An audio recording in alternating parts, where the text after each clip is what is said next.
siempre es agradable, es parte del trabajo cuando se cobra una sensibilidad especial, cuando se tiene la oportunidad de dar una primicia, cuando tenemos la oportunidad de dar a conocer algo que está por venir.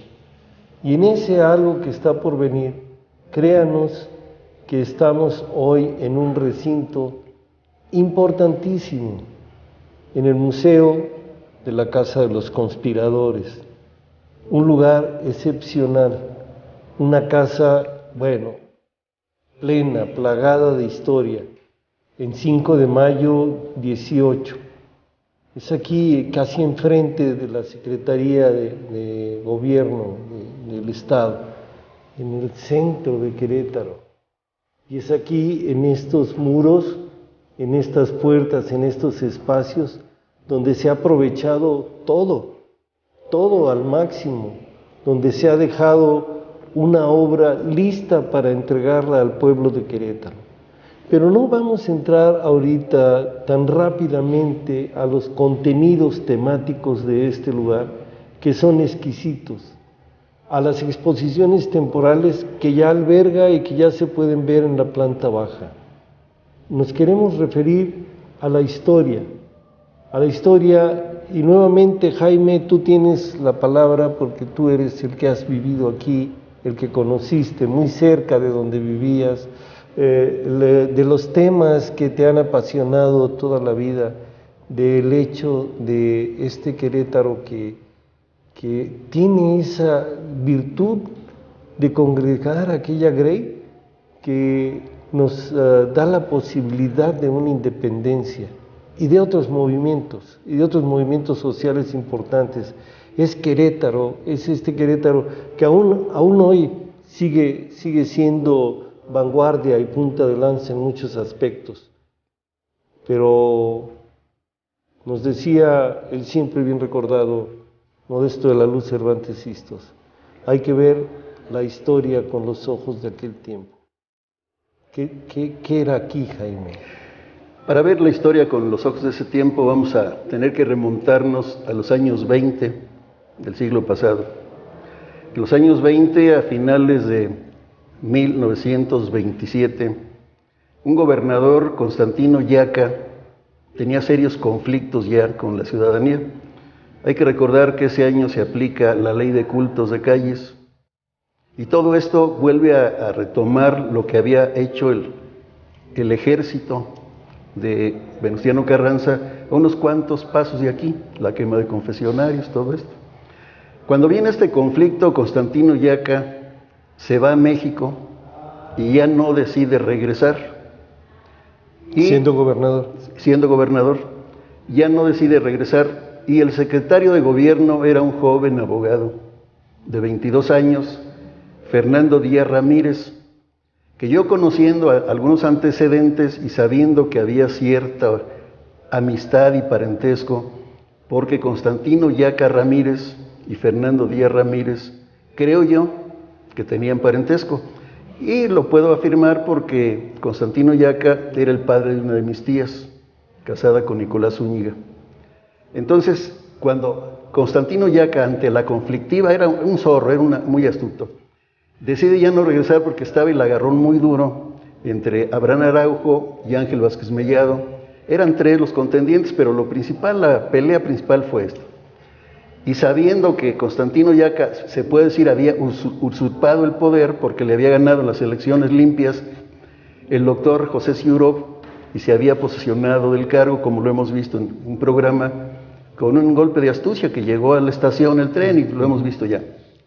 Pero retómalo porque hay gente que tal vez no lo ha escuchado. Como un antecedente. Sí, como un antecedente. Ese antecedente fue de que cuando llega en el ferrocarril, el doctor José Siurov, que era el candidato electo ya, venía ya a tomar posesión, Constantino Yaca, que era el contrincante que había perdido las elecciones, por casualidad viene también el mismo ferrocarril.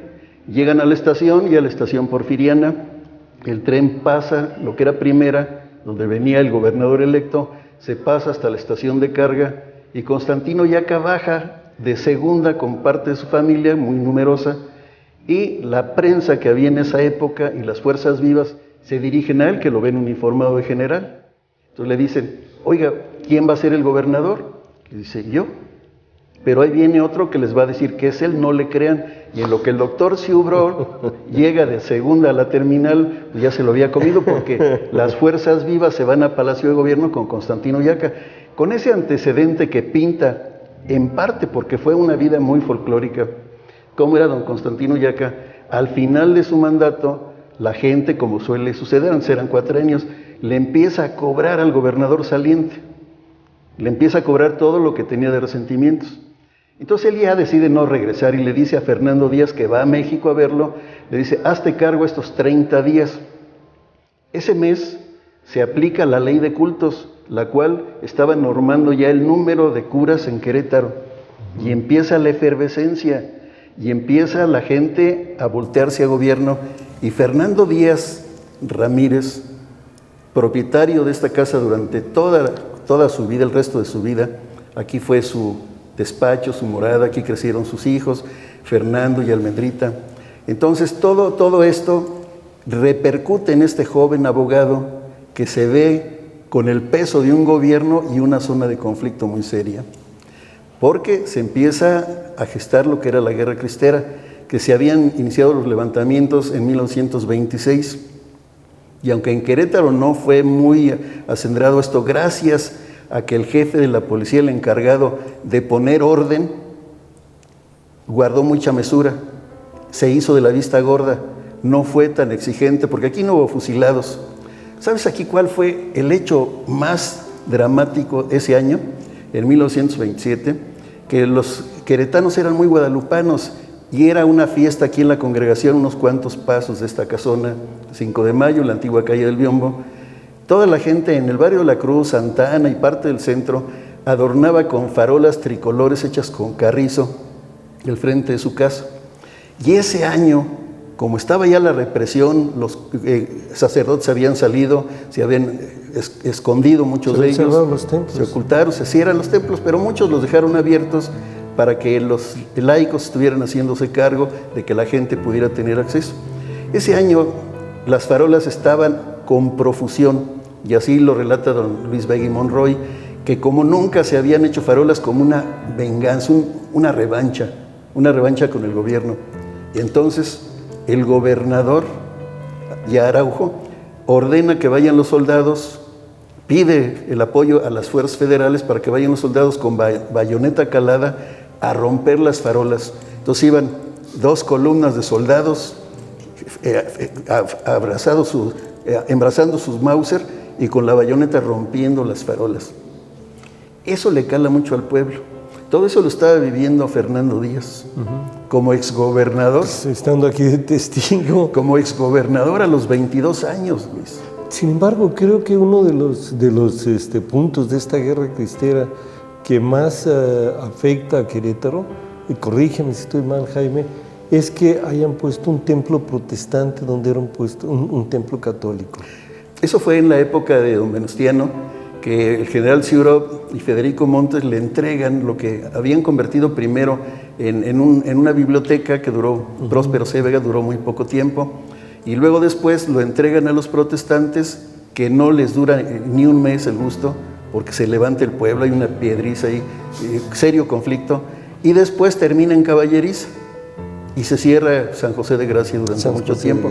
Eso fue en la época del 14 al 17, pero 14 y 15 fue lo peor de los carrancitos aquí en Querétaro, la quema de confesionarios aquí en la esquina de San Francisco. Tenía equivocado el dato, a mí me parecía que era durante la Guerra Cristera que había sucedido esto, pero qué bueno que precisas eso. No, en la Guerra Cristera Querétaro participó poco.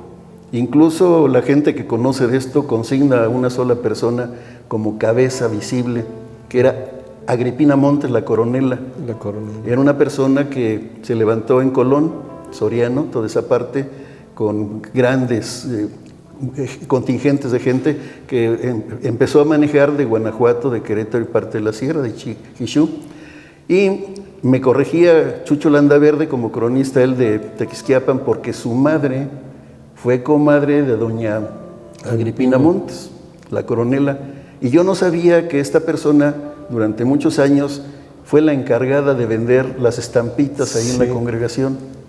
Entonces, a él le causaba molestia porque decía que ella nunca tuvo pareja, que Agripina nunca tuvo pareja, y la historia relata que Agripina Montes, siendo una férrea defensora de la fe, tenía un segundo que era su hombre, y que después lo delata al ejército para quitárselo de encima, porque ya le estaba comiendo el mandado. Eso Chucho me reclamaba, me decía que no era cierto. Sin embargo, la historia oficial así lo Pero consigna. a ver, es la riqueza de poder tener pues muchos puntos de vista. Difícil cuando un cronista o un estudioso cree que tiene la verdad absoluta y no permite otra opinión que no sea la de él, y ejemplos sobra, ¿no? Pero también sobra quien se piratea las cosas, como el Chan del Agua, que ya anda apareciendo por Tequisquiapan. Ahí precisamente es Chucho Landaverde, el que encontró otro Chan del Agua. Y hay otro Chan del Agua. Sí, no es exclusivo de la Cañada, puede haber muchos como La Llorona. Sí. Pero volviendo al momento de conflicto aquí en Querétaro, empieza la gente a ocultarse y empiezan los matrimonios, las misas en capillas, y hay un periódico, un panfletito que causó pues gran conmoción porque lo firmaba un anónimo que decía "desde mi sótano", y eso se distribuía para contrarrestar la presión de gobierno, la presión contra la ley de cultos que normaba que por tantos habitantes iba a haber un cura y que iban a estar sujetos a permiso de los ayuntamientos. Si el ayuntamiento no otorgaba permiso por no convenir políticamente, ese cura no iba a poder ejercer. Entonces imagínate la sacudida del 14-15 con Venustiano Carranza, la profanación de templos, y luego venir unos años después, pues empezó la inconformidad, Luis. No, y vaya que inconformidad, porque es un conflicto que de verdad ha sido estudiado y reestudiado y que sigue dando muchísimo. Hay muchísima gente que considera que fue el gobierno quien cerró los templos, que fue el gobierno quien dio la orden de cerrar los templos, y está más que confirmado históricamente que fue el mismo Vaticano y el episcopado mexicano que deciden cerrarlos como una protesta para la situación que están viviendo. Entonces hay muchos personajes y tienen, bueno, es que es a veces medio complicado esto, y no quisiera caer en ofender a nadie. La fe es algo que merece mi respeto. Pero la verdad no ofende. A ver, al padre Agustín Pro ya le cuelgan milagros en su tumba y ya le piden, ya hace favores y demás, ya es casi santo. José León Toral ya también están buscando cómo elevarlo a altares. La Madre Conchita, no se diga, que es gente que está involucrada en este movimiento. Y bueno, Óscar Lozano y Andrade, también siempre de gran y grato recuerdo, nos hacía ver y nos comentaba y nos mostraba, Jaime, el estudio de la muerte de Álvaro Obregón, donde confirmaba que no había sido nada más la bala de José León Toral, que ya con la idea de presentarse ante una persona y dispararle es más que culpable, ¿no? Pero hubo varios disparos, ¿no? Al menos uno de un 45 o algo así. Sí, el español, el dueño de la bombilla que encontró la pistola, lo sacaron al día siguiente. Vamos a ir a un corte y regresamos, Luis. Este tema es interesante y polémico. Sí, sí.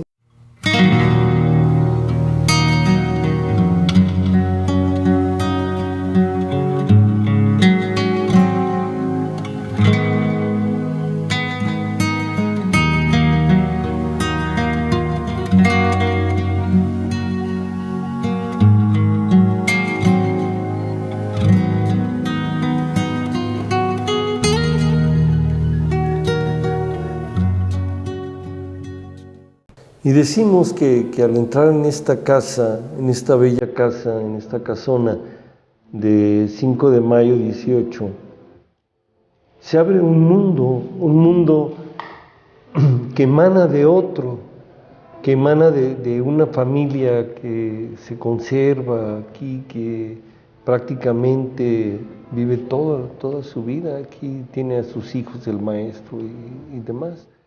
Pero Jaime, La idea es la conservación que se tiene, los barandales, las escalinatas, la altura. Ahora, bueno, aprovechado, como decíamos, al máximo todo, ¿no? No hay espacio que esté desperdiciado en estas salas. Pero sigamos con la historia, Jaime, de esta familia, de este personaje, de las cosas que viven, de Constantino Yaca. No es que nos interrumpimos en el corte. Desde luego estaba muy cercano al poder, al círculo de poder, cercano a Constantino Yaca, que había sido gobernador en el momento que él era recientemente egresado de la Escuela de Derecho. Recientemente se había titulado de abogado, es secretario de gobierno por ese parentesco, Díaz Ramírez, Yaca Ramírez, y sobre todo que pertenecían a una familia relacionada con la cultura de don Celestino Díaz. Don Celestino Díaz, de la familia del licenciado Díaz, su padre, fue el que hizo la guía del turista. Esa guía era guía del viajero, el nombre correcto, para que durante la feria de 1882, que se introdujo el ferrocarril central de México y que fue la primera feria. Se llegaba por un lado diferente, ¿verdad? Llegaba por un lado diferente, la estación estaba en la Alameda, donde está la Fragua, por ahí, Constituyentes y Corregidora. Llegaba a través de los Arcos, pero era una vía pequeña y venía paralelo a lo que después fue ya el Ferrocarril Nacional de México. Este era el Central de México que iba hasta Irapuato. Don Celestino Díaz hace la guía del viajero, donde tiene el buen tino de empezar a hablar de los sitios históricos de Querétaro, de los sitios de interés, porque de la mano llevaba al viajero que llegaba a Querétaro con el propósito de acudir a la feria. Pues antes venían muy poca gente a Querétaro.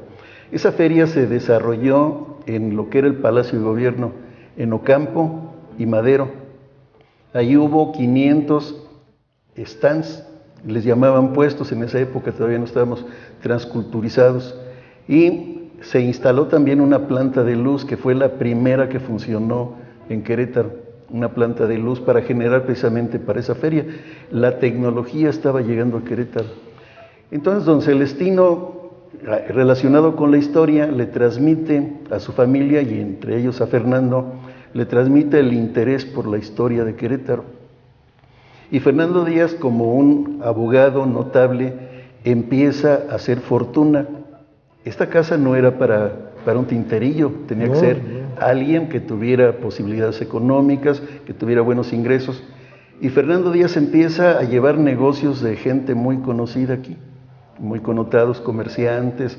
Él tenía su despacho en la parte baja, en la planta baja, en una de las pequeñas puertas que se conserva todavía, se mantuvo la estructura original, se consolidó las fallas que tenía y se adecuó para este museo.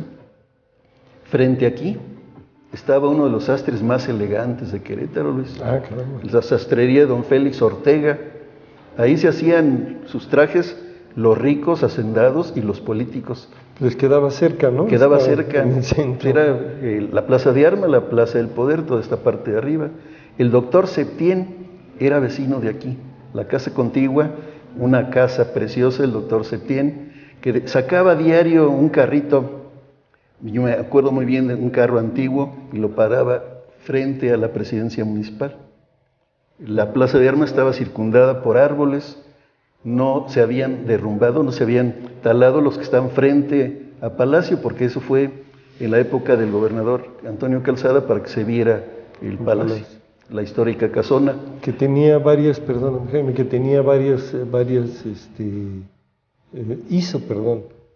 varios arreglos para que se destacaran los edificios, ¿no? Como fue Teatro de la República, cuando recorre las calles, ¿no? Que un fin de semana se hace una labor así rápida para que no hubiera problema.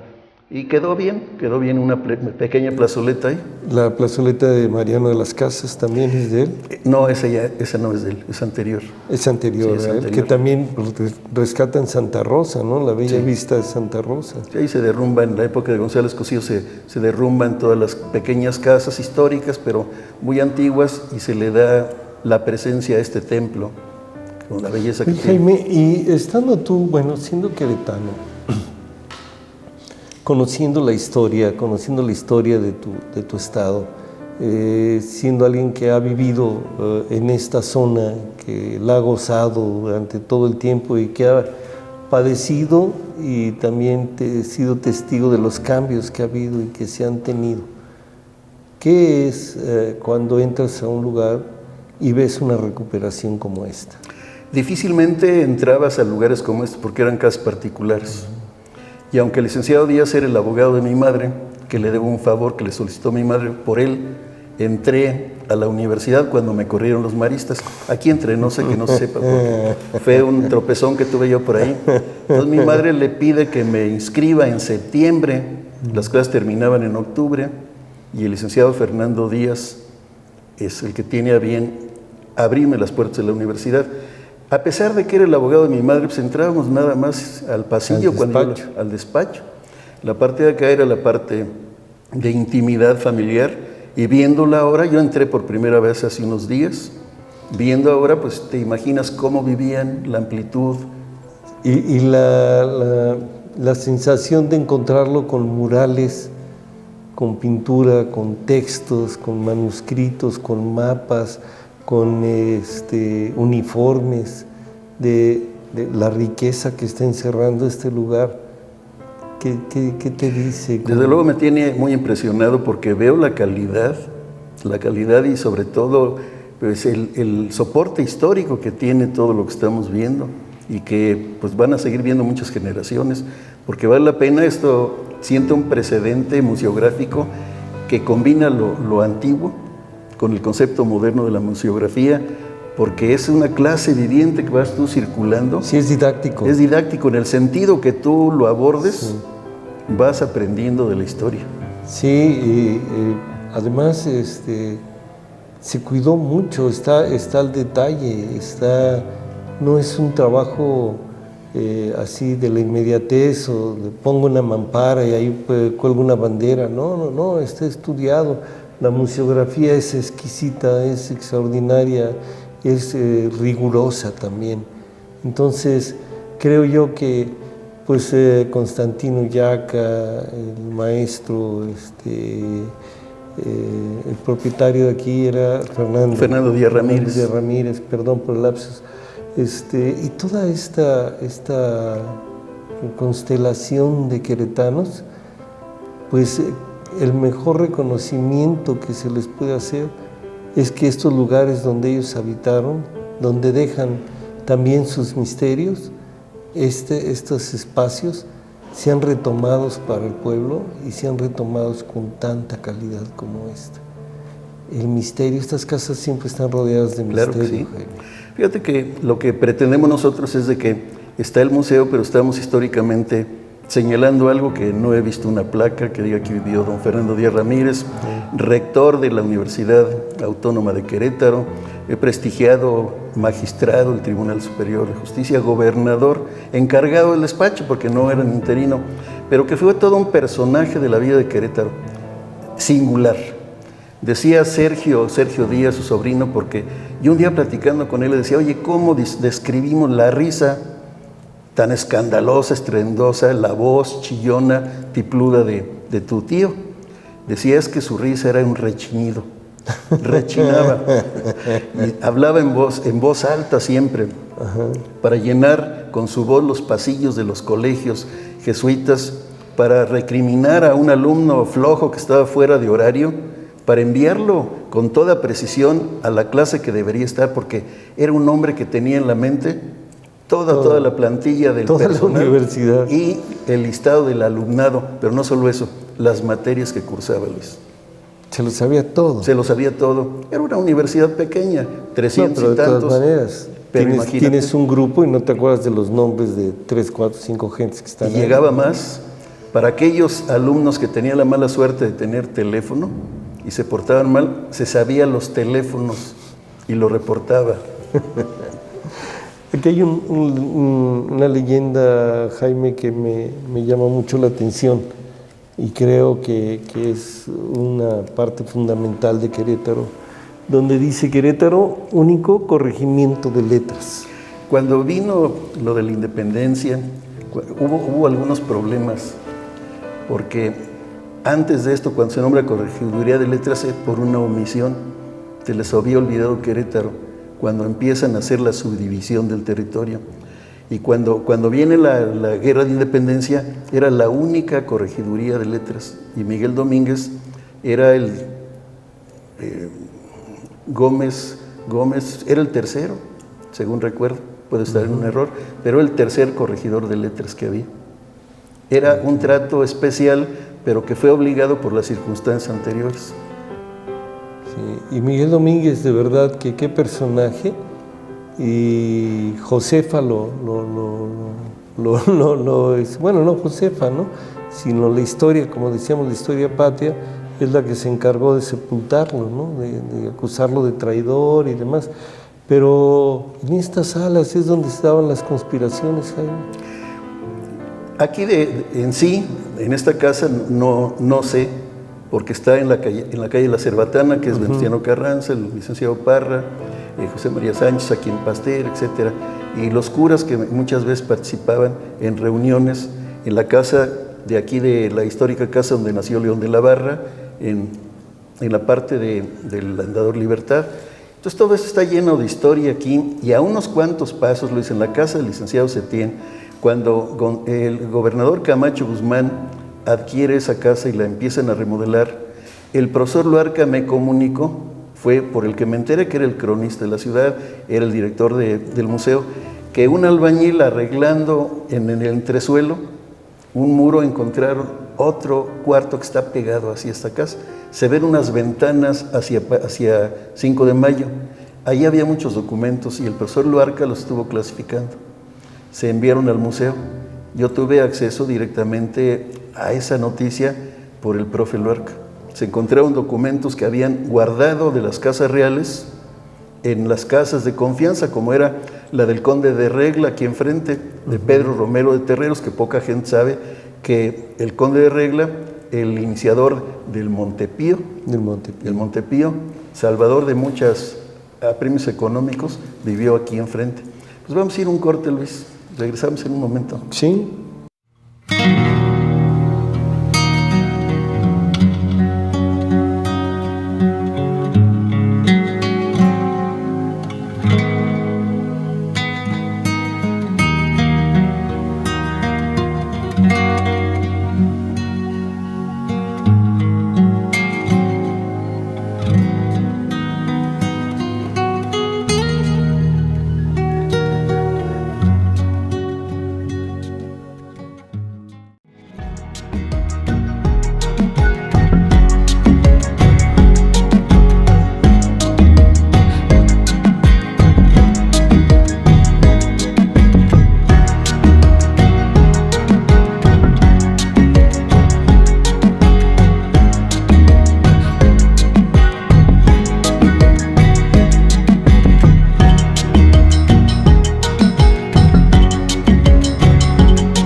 Estamos dentro de este programa en que nos sorprendió de repente el anuncio de que ya estábamos al aire, Jaime, y estábamos platicando, justamente nos sorprende porque estábamos platicando del maestro Díaz Ramírez y de Constantino Yaca, fuera del aire. Y les comentamos esto porque de repente entramos así muy rápido. Estábamos platicando, Jaime, de varias cosas. Una de ellas es de Constantino Yaca y del hecho en que él tenía una forma muy singular de ser. Y me platicabas de un personaje que él rescata. Cuando Constantino Yaca se abroga el poder así a la mala, porque así fue, lo primero que hace en Querétaro es suspender las obras del drenaje que el anterior gobernador les había impuesto a la población y le estaba cobrando supuestamente muy cara la introducción del drenaje. Él ve la inconformidad y políticamente dice pues, que no se haga el drenaje para congraciarse. Pero Constantino, dentro del folclorismo que tenía, se va a vivir a Palacio de Gobierno, que era en Madero 70, donde es el archivo, y ahí se lleva a su familia y a 2 perros. Entonces había problemas porque ellos hacían vida familiar en el Palacio de Gobierno y en la parte de atrás ponían tendederos y la ropa del licenciado y de la familia estaba tendida ahí. No miento, era el padre de mi tía Victoria Yaca. Todo esto lo supe de primera mano. Un familiar de él le dice: oye, Constantino, el pueblo pues está hablando mal, que tienes 2 perros, la familia, los tendederos ahí, te voy a prestar una casa. Y le presta una casa en Independencia 102. La casa todavía está muy como estaba antes, no ha cambiado mucho. Con el paso del tiempo, él deja de ser gobernador, pasa 30 años y un día se lo encuentran, eran parientes. Le dice: oye, Constantino, pues ya tienes tanto tiempo con la casa ahí, que te la voy a escriturar. Y el licenciado le dice: no, dice, porque entonces yo voy a tener que pagar los impuestos. Así era Constantino Yaca. Pero o sea, se le estaban regalando. Se la estaba regalando y no quiso porque iba a tener que pagar los impuestos. Era algo especial, se metió de minero sus últimos años, fue propietario de la mina de mercurio La Guadalupe. Él no vio la producción, su hijo Enrique, el pelirrojo, fue el que sacó adelante la mina y fue el que gozó esto. Pero en sus correrías a la sierra como general, como militar, originario él de Cadereyta, vio que los campesinos estaban muy mal. Y dentro de la ayuda que les da a los campesinos se trae a un muchacho que arriaba chivas, un pastorcito que cuidaba chivas en Jalpan, que se llamaba Abelardo Ávila, que después del tiempo lo manda a la Academia en San Carlos, empieza a apoyarlo y se convierte en uno de los mejores grabadores de México. Abelardo Ávila. Él lo rescata. Él lo hizo, él lo beca. El licenciado Díaz marchaba paralelamente a todo esto, porque se puede decir que el que inicia en la política y en la vida social pues es Constantino Yaca, don Fernando Díaz. Después viene, con el paso del tiempo, cuando ya tiene prestigio, llega a ser el rector de la universidad. Cuando está él, todo lo que sabemos, que duró muchos años ahí hasta que en el 63 lo retiran. Viene el movimiento, antes viene el movimiento para ratificar su rectorado, los muchachos logran la autonomía, en el 57-58 que se da todo esto. Pero de ahí pues como que queda señalado, porque era sumamente caprichoso. Pero Luis, el día de hoy publicas tú ahí en Noticias una colaboración que te envié, donde se habla de una conspiración. Esa conspiración se da aquí en esta casa y quisiera tratarla brevemente. Claro. Porque la biblioteca que logró conjugar el licenciado Fernando Díaz absorbió a muchas bibliotecas de Querétaro, del padre Barbosa, canónigo Altamirano, de la familia Herrera Tejeda y de algunos particulares que donaban las obras a la universidad. Pero también los colegios jesuitas tenían muchas obras muy valiosas que el licenciado Díaz, para que no se perdieran, las empezó a rescatar y traerlas a este domicilio. Logró tener una muy buena biblioteca. Había cosas chuscas como, por ejemplo, Nacho Herrera Tejeda lograba un libro interesante y se lo enseñaba sosteniéndolo con las 2 manos. Decía: mira, Fernando, esto. Pero para que no se lo quitara el licenciado Díaz, se bromeaban. Si lo agarraba ya no regresaba. Al principio se los pedía prestados. La familia Herrera Tejeda no le perdonó al licenciado Fernando Díaz dentro de su refriteo de libros que llegó a hacer, de libros ya existentes que después se los firmó como suyos. Fue investigador, fue historiador, pero con el soporte de los libros preexistentes, cosa que se sigue haciendo todavía. Entonces, no le perdonó la familia Herrera que al patriarca de la familia Herrera Tejeda, que era a don Ponciano Herrera, un médico, en los médicos de Querétaro le cambia el apellido, siendo que los apuntes los había sacado de la biblioteca de don Nacho Herrera.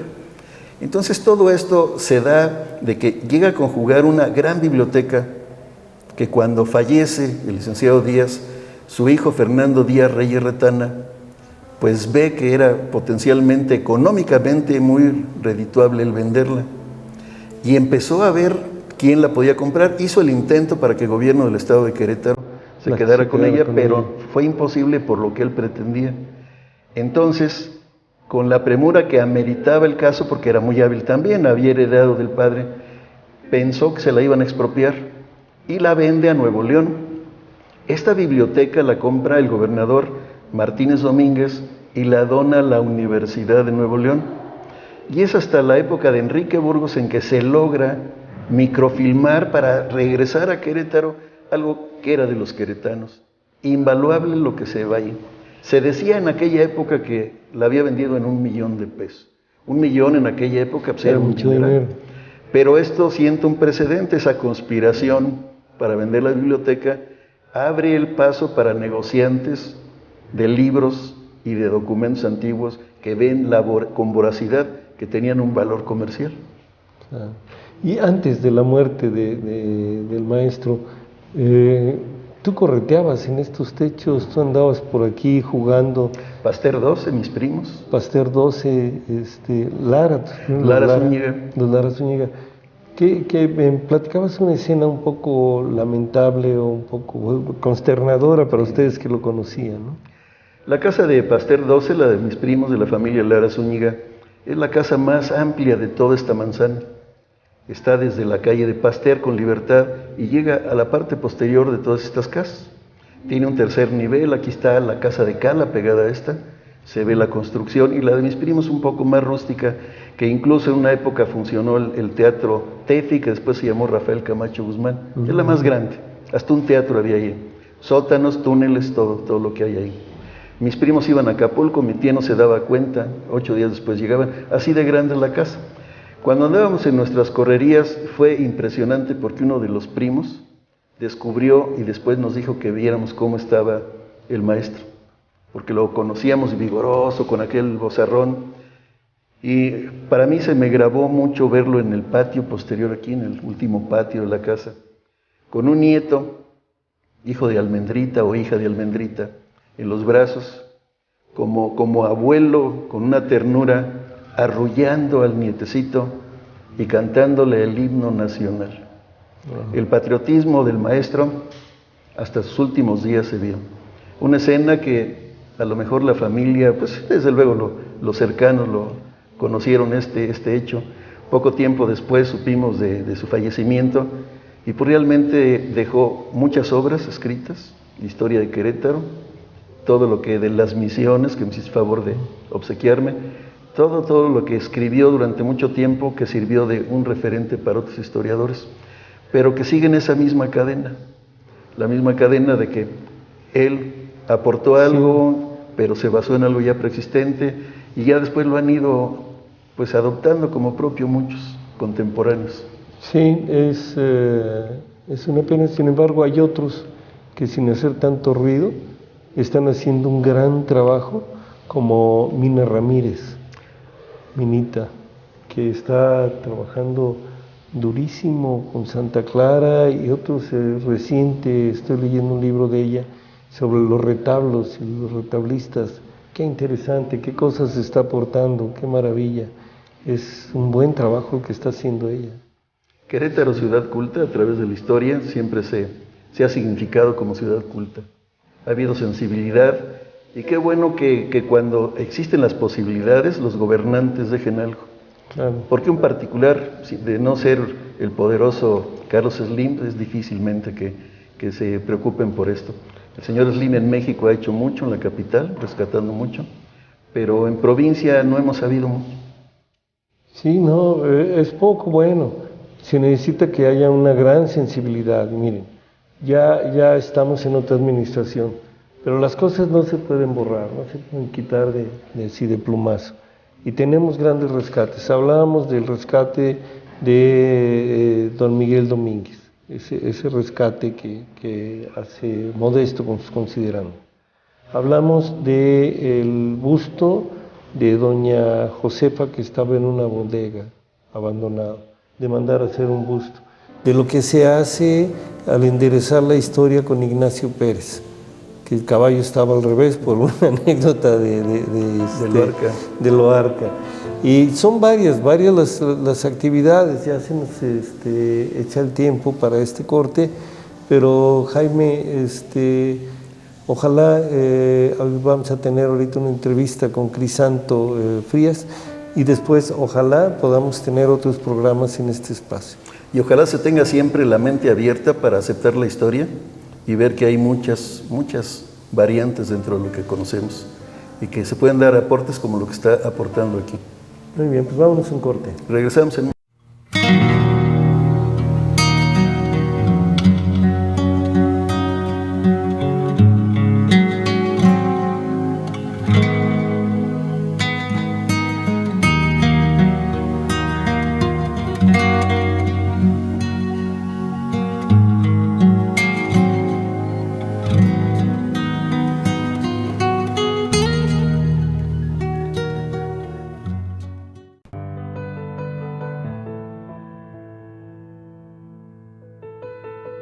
Y haciendo un resumen, desde el abrir la puerta aquí en 5 de mayo 18, el 5 de mayo 18, y al entrar vamos teniendo ya en las primeras salas, desde el escudo nacional en el Códice Mendocino, y vamos avanzando y vamos viendo banderas de regimientos de ligeros, una bandera de Cuautla, una bandera con las franjas no verticales sino horizontales.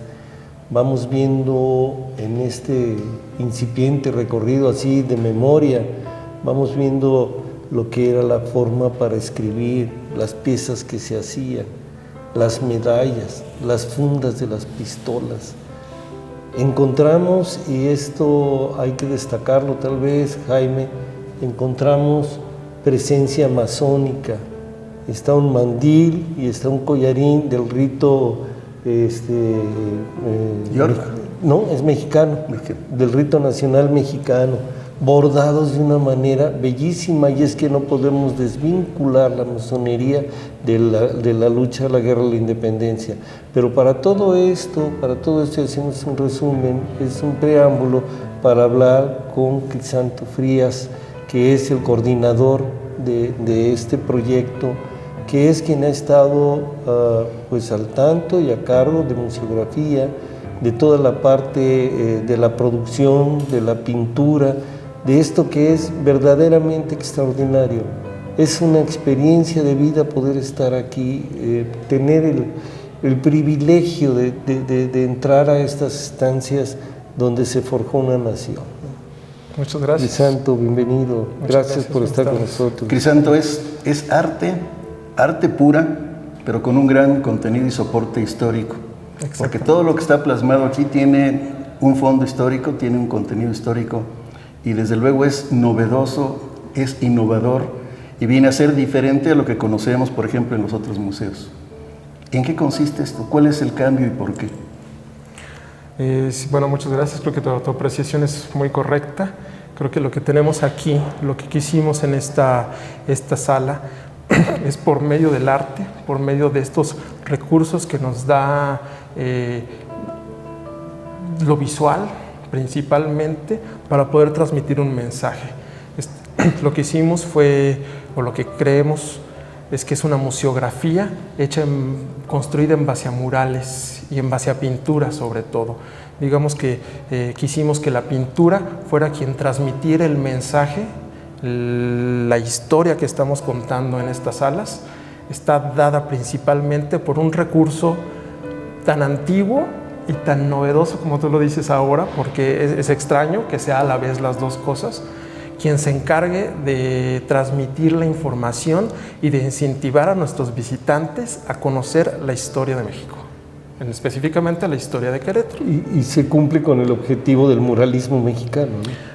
Digamos que el muralismo mexicano antecede de una manera esta forma que estamos nosotros adoptando, aunque no lo estamos adoptando de la misma manera, sin embargo sí tiene la forma, ¿no? El muralismo mexicano ha tratado de transmitir momentos importantes de la historia a través de este poder de la pintura y de la pintura mural. No solo es la pintura, sino es pintura puesta dentro de un contexto arquitectónico de edificios históricos. Ajá. Y regularmente muy accesible a todo público. Exactamente, y con esto nos da la oportunidad de que el público, en el amplio rango que tenemos de visitas, sobre todo en esta zona de la ciudad, que es una zona muy turística, muy familiar, tiene muchos perfiles nuestros visitantes. El hecho de plasmar algo, de dejarlo por escrito, dejarlo pues para 100 años, 50 años, no se sabe por la técnica que es muy duradera, pero el hecho de dejarlo plasmado y siendo nuestra historia en ocasiones muy comprometedora por las diferentes versiones que hay, y se ha sabido la historia oficial, pues es el enaltecer, es magnificar nuestros hechos gloriosos, pero llegar al justo medio, a la historia real, para poder interpretarlo, se necesita una gran capacidad de gente que depure nuestra historia para poderlo entregar. ¿Cómo lograron eso? Exactamente, desde el principio en que surgió la idea de hacer este proyecto, se convocó a una serie de importantes elementos, ¿no? Tenemos a 3 historiadoras que han estado apoyando y generando el discurso. Principalmente nos hemos también apoyado con historiadores externos, hemos tenido mucho apoyo de Museo Nacional de Historia, del Instituto Nacional de Antropología, que nos han también apoyado, pero sí hay mucha gente detrás de este proyecto. En cuanto a nivel del discurso histórico, a nivel del discurso visual, también digamos que ha sido un trabajo colectivo donde la participación ha sido muy amplia, pero en términos históricos sí ha sido también importante, que hemos querido transmitir esta historia desde un punto de vista lo más actualizado posible, las últimas cosas que sabemos sobre esto. A veces estamos platicando y cuando nos damos cuenta, ya se fue el tiempo. No quisiera que nos pasara eso sin hacer un reconocimiento, Jaime, lo comentábamos, a la gente que participó en la pintura. ¿Te acuerdas de algunos de ellos? No, algunos de los pintores, podríamos nombrarlos. Por supuesto, aquí les puedo decir que formamos principalmente ya en producción aquí de salas 3 equipos principales, ¿no? El cuerpo principal de pintura, que es lo que pueden ver, que es lo que cuenta la historia propiamente, que fue dirigido por Gonzalo García, que es un pintor muy joven, la verdad muy capaz, y tras de él todo el equipo, que debió haber sido solo en ese equipo como de unas 12 o 13 personas más. El segundo equipo de trabajo fue el equipo de ornamentación. La ornamentación, como pueden ver, es la que nos genera los espacios y la que nos vehicula la historia a través de todas las salas. Ese equipo estuvo dirigido por Azucena Germán, principalmente. El tercer equipo, que fue nuestro equipo que se encargó de hacer la caligrafía y el discurso hipertextual, que nosotros le llamamos, que es la información que se adiciona a las imágenes. Pues ahí estuvo, lo dirigí yo principalmente, pero trajimos a un calígrafo especializado, que realmente no sé si ven, todo está escrito a mano. Todo está escrito a mano, igual que la pintura, no podíamos hacerlo de otra manera. Y bueno, en total quiero decir que en equipo de producción llegamos a ser casi 40 personas, entre pintores, artistas, diseñadores, calígrafos, tipógrafos. ¿Cuánto tiempo se han llevado? El tiempo en que lo hicimos fueron aproximadamente 7 meses. Yo creo que es un tiempo récord. Realmente fue, nos la jugamos un poco. ¿Con jornadas de cuánto?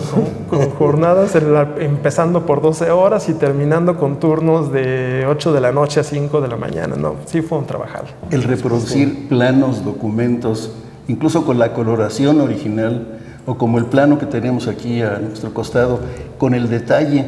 Todo eso es una labor de miniaturistas, de estar con el detalle, el más mínimo detalle para que quede igual que el original.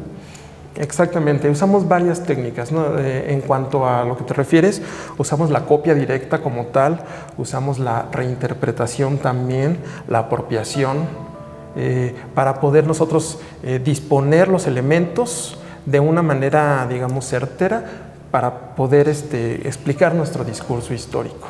Y sí, hay momentos en que la miniaturización llega a niveles, aquí como en el mapa que dices, es totalmente legible el mapa y está pintado de la misma manera en que está pintado aquel platanar allá arriba. O sea, me refiero, es la misma técnica. Con una facilidad que lo puede ver el que visite aquí y no lo va a tener en sus manos deteriorando el original, lo puede ver. Yo quiero abordar algo, Luis va a estar de acuerdo conmigo. Aquí da gusto que, hablando de conspiraciones, el centro de una conspiración en Querétaro y de la independencia fue don Miguel Domínguez. Sí. Y de don Miguel Domínguez veo que está siendo tomado en cuenta. Sí. Se le rescata después de aquellos considerandos de Modesto, que hubo muchos detractores, que Miguel Domínguez, la historia lo venía cargando como un traidor, y que después se demostró que era el cerebro. Incluso el cura Hidalgo acordaba con el corregidor, y él mismo en sus cartas dice que venía a ver, y el señor corregidor, nuestro señor corregidor, me indicó esto. Se lo dirige en una carta a Morelos o en 2 cartas. Entonces, sí, da mucho gusto eso. Creo, Crisanto, que el rescate de Miguel Domínguez hecho desde Querétaro y gracias a los considerandos de Modesto, de la Luz Cervantes-Sistos, es la máxima aportación que se hizo al Bicentenario. No encuentro otro dato en toda la República de algo que haya sido tan trascendente para la historia, que rescatara un personaje que fue cabecilla, que fue ideólogo de un movimiento, que estaba como independentista muchos años antes de, según las revistas del Colombiano en Inglaterra, ¿no? Muchos años antes de que se viniera la conspiración y la guerra de independencia. Él ya tenía esta ideología, ya estaba suscrito a un periódico, ya tenía esas inquietudes, y luego lo sepultó la historia patria. A pesar de que sus contemporáneos le hicieron justicia, fue miembro del Triunvirato y fue ministro de la Suprema Corte de Justicia. Sí. Entonces no estuvo señalado por los protagonistas, los sobrevivientes, sí, como ningún traidor, y siguió conspirando en contra de Iturbide después. Sí. Entonces, qué bueno que haga. Que es otro caso, y también me encontré por aquí varias cosas de Iturbide, ¿no? Así es, bueno, lo tenemos en la última sala, en la sala 4. En la sala 4. Sí. ¿Cuántas salas son? Son 4 salas en total. ¿Qué le dirías tú, Crisanto, a la gente para que viniera? ¿Cómo le invitarías así? Tú que estuviste en todo esto. Yo creo que le dé la oportunidad a que se maraville con elementos de nuestra historia nacional y local. Realmente puede venir y encontrarse con algo que no espera, yo diría. El misterio. El misterio, todas las conspiraciones así son. Es misterioso. El halo del misterio. Sí. Qué maravilla, pues queremos agradecerte, Crisanto, que nos hayan abierto las puertas, que nos hayan permitido estar en este espacio, aún antes de que sea abierto al público, de tener ese privilegio de entrar y, como tú dices bien, de maravillarnos y quedarnos sorprendidos. Nos queda muy poquito tiempo, Jaime, 1 minuto sin mucho, y pues de mi parte agradecerle a Crisanto Frías, no, al contrario, muchas gracias. A las autoridades, a reconocer el esfuerzo que se hizo en la pasada administración por lograr tener esto. Ya la gran parte, la mayoría de las salas ya lo está visitando la población, ¿verdad? Pero esto es... Exacto, la planta baja tiene la exposición temporal, que ahorita está abierta al público. Esta planta alta estamos aspirando ya dando los últimos toques. También seguramente haremos un anuncio de que ya va a estar lista la apertura. Pues a través de tuya, Crisanto, que hagas extensiva la felicitación a todos los que integraron este magnífico equipo. Sí, de su parte, por supuesto. Vamos a retirarnos, nos veremos pronto. Muchas gracias. Dejan historia. Ah.